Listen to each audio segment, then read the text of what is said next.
everybody, this is Perch, and I got a couple recommendations for this manga, and multiple people, and they've been saying this kind of over the course of the month. Hey Perch, I want to share something positive. If you haven't seen it yet, you should check out this season's surprise anime, My Dress Up Darling. I'm normally not a slice of life fan, and I never really been a rom-com fan either, but this series is epic. Another mail basically saying similar things. It's like, I've gotten into this manga called Gagarhan. It's a romance about a student learning to enjoy cooking while falling for her teacher, which led me to Dress Up Darling. My Dress Up Darling, about a guy who loves making traditional Japanese dolls, girls wants to cosplay, and talks kind of about this genre. So I said, you know what, I've got to go check this out, and definitely loaded it up. Did kind of the opposite of what I normally did. I found the anime, the first season of it is available on Funimation right now. It's translated. You can also go to the manga and read it there. And I probably would recommend always doing that. So this is My Dress Up Darling, or Sono Bisuku Dōru wa Suru. And this is by Shinichi Fukuda. This is a Square Enix series. It is, it's in Square Enix's Young Gangan that started about 2 years ago. It's got 9 volumes as of right now. The anime appears to be kind of the first volume. And it is, you can find it right now. So what is this plot? Let me kind of go over it. Well, actually, before I get there, I enjoyed it. I enjoyed it immensely. It's fun. It's different. It's different. And yet it is also very, very traditional of a number of Japanese manga and anime storylines where basically you've got an awkward guy and he's got a pastime, a hobby, an interest, something that is outside of the mainstream. And he just kind of wants to figure out how to fit in the world and kind of do his thing.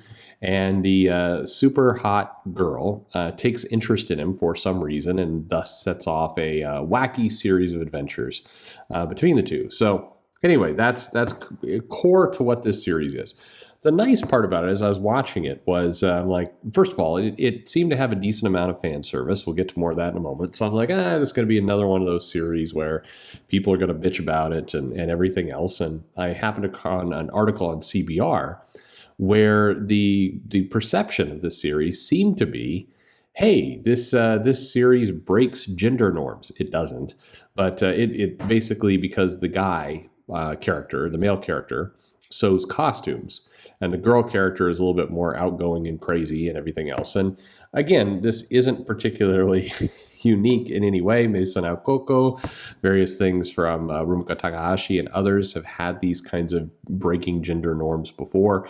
Doesn't really fit, particularly when the main character, kind of how he reacts to her and how she ultimately kind of reacts to him. Very, very traditional. But seeing people, from different sources basically talk about what a great series it was, how it was kind of light, fun, just different.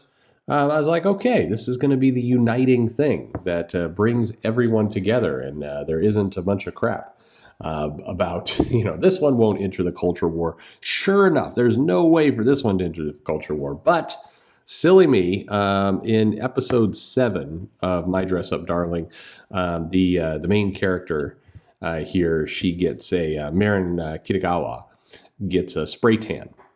And you might say to yourself, because she wants to look more like, she's a cosplayer, so she wants to look as much as possible like the characters in the series. She gets this spray tan. And what could be harmless about that? She basically, in manga terms, goes from, pale peach color to slightly darker peach color. They never do spray tans. It's got like a slight yellowish orangish hue, but it's not like Hulk Hogan level of spray tan. But this was enough to set off a cosplayer, a African-American cosplayer in the U.S. about how this was blackface and offensive, and kind of went on a very angry rant about why people should not support this anime and they should not watch it, and it's racist and it's awful and it's a spit in the face to people, and it trended on Twitter for a while for this being this super racist blackface take for this spray tan. Having watched the episode, I admit it caught me completely off guard. I didn't see that coming at all.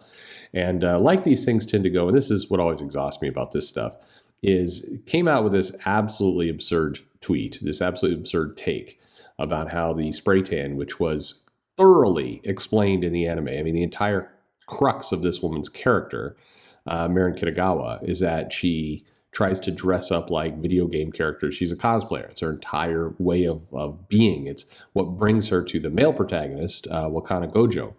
He is he sews costumes, so that's where the friendship begins. She can sew him costumes, he can sew the costumes, she can wear them, and that's the nature of kind of the relationships that starts out. And so it's clearly identified what she's doing, why she's doing it. But a spray tan equals racism. So anyway, a lot of people jumped on that and said, come on, stop with this stupid nonsense. And then this pretty lousy person, for what I can tell, immediately pivoted to, the internet is after me. How could the internet be after me? The trolls are coming out to shut me down. These toxic trolls. It's like, look, you can't put out an absolutely stupid take and not have people say that's a stupid take. I'm sorry, it is a absolutely stupid take. So worldwide, people just ratioed the hell out of her.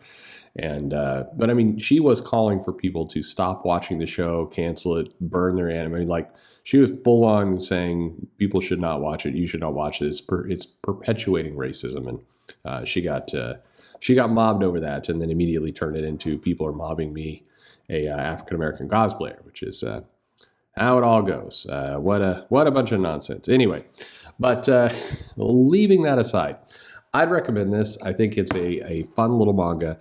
It's definitely a slice of life. It's a romantic comedy. So to kind of take a step backward, the two main characters are Wakana and Marin. And Wakana Gojo, he's a high school student. His grandfather makes Hina dolls as a craftsman, and he loves it. He likes that trade. He likes making the clothes and sewing, kind of the detail, and he wants to be the same level of master craftsman as his grandfather. And early on in his life, when he's a kid, a female girl, a girlfriend, not a girlfriend, but a girlfriend, or some girl, catches him sewing and basically mocks him for, boys don't play with dolls. You're, just all over him for his interests. Basically shames him, sets him back. He becomes very shy, gets into high school, and during school, Mirin Katagawa sees him making doll costumes in the sewing room of the school, and she basically comes out to him that she's a cosplayer and she loves a particular video game, which is an adult video game, and that she would like, can they basically work together where she will sew her costumes and she'll go out there and portray the character. And the comedy in this is basically the video games that she's trying to model herself off of is a, submissive, almost bondage-like character in a video game where, it's very much not like her personality. So she's like, trying to introduce him to these adult video games, and he's very shy and awkward. So he's getting nervous. And then, in the second episode, she comes over to his place to get measured for the costume. And so she's there in a bikini while he's measuring her, and it's super awkward, and he's trying not to get horny. And, it's the classic, very, very classic, manga storyline where, awkward sexual situations are here, and neither person is kind of admitting to the other how awkward it is. And then, off it goes. And then this just continues. And then eventually they introduce other cosplayers. Basically other people to make it more complicated. You get somewhat of a love triangle thing going on ultimately where, there's multiple girls going for his attention, but Gojo finds himself falling for Kitagawa. And anyway, that's the whole deal. You've seen this plot before a number of times, but it's fun. It's just fun. It's lightweight. Animation is nice. It is one that I start watching it, and my daughters are in the room, and I'm like, oh, this probably bumps right over where I'm comfortable. I don't want to have to explain the nature of this adult video game and why there's a submissive mistress bondage woman that she's trying to dress herself off of. Gets kind of weird, but anyway, there's a lot of fan service. There's a lot of cameras that linger on the butt or, the bust, as he's like, I need to measure your bust line. And, and so then the camera is kind of just gingerly going over all the curves. So it's one of those things that if you are as a, say, person of culture, this is a series that you might enjoy. But it's just fun. The other part of this that really strikes me, though, is it's just another example of when the story elements get it right, what manga has been able to do. And like I said in the other video, and some people really didn't like to hear it, but when manga gets it right, they don't always, but when they do, they can take the most absurd anything plots and get a huge following off of it. In this case, the formula is actually pretty simple. You got a protagonist boy who's a little nervous, shy around women. You pair him up with a super attractive, hot woman. You put her in various states of undress. You have the, will they eventually, fall in love or come together? You have lingering shots of fan service, and you wrap it all up in a, fairly benign, but, cosplay meets dressmaker kind of storyline. And there you go. So slice of life, romantic comedy.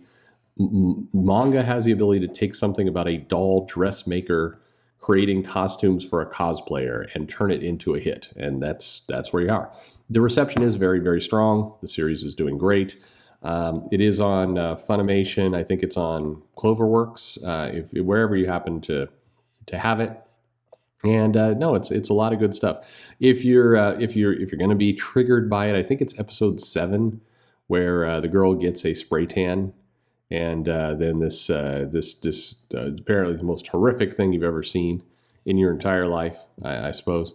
Anyway, it's pretty strong. It's doing very well. It's the manga, I think, sold, what is this, in February of 2022, so last month, it sold an additional 1.5 million copies following the premiere of its anime adaptation. Overall, in total, this series has sold 5.5 million copies.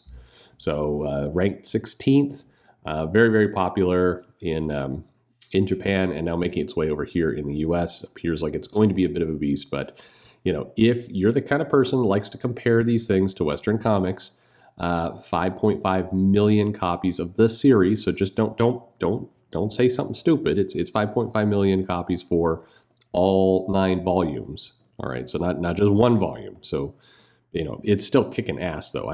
When I say these things, by the way, it's not to go, no, manga's not doing well. No, it's clearly doing well. There isn't a U.S. comic being produced right now that has the same level of sales as this thing, as the guy who makes doll clothing that teams up with a cosplayer. Like, you on one hand, you got the Avengers, $2 billion movie, huge franchise known worldwide. On the other hand, you have guy who makes doll costumes for cosplayer. And the guy who makes doll costumes for cosplayer is absolutely kicking the Avengers' ass, as well as Batman, Superman, and anything else you want to throw at it. That's where the state of the world is right now. But when I say these things, just you get into these arguments with people and they want to start throwing facts around. Remember, 5.5 million copies for all 9 volumes. If you're doing the math, that's still well over 750,000 per volume. So, those are numbers that comics would like to have. But that's to me why U.S. comics needs to break out, do things in different genres, start paying more attention to kind of the various nuances of its craft. Because, story from March, you're getting beat by a doll making clothes guy. So there you go. Anyway, I do absolutely recommend it. My Dress Up Darling is the American name. Sono Bisuku Dōru wa Koi Suru is a Japanese name, but My Dress Up Darling, you can easily find it. Check it out. Very, very cool. It's fun. It's just fun. Even if you, like the letter writer said, even if you're not a rom-com kind of person, I think you might like this. It's fun. And the fan service, in fairness, is pretty great. So thanks for listening.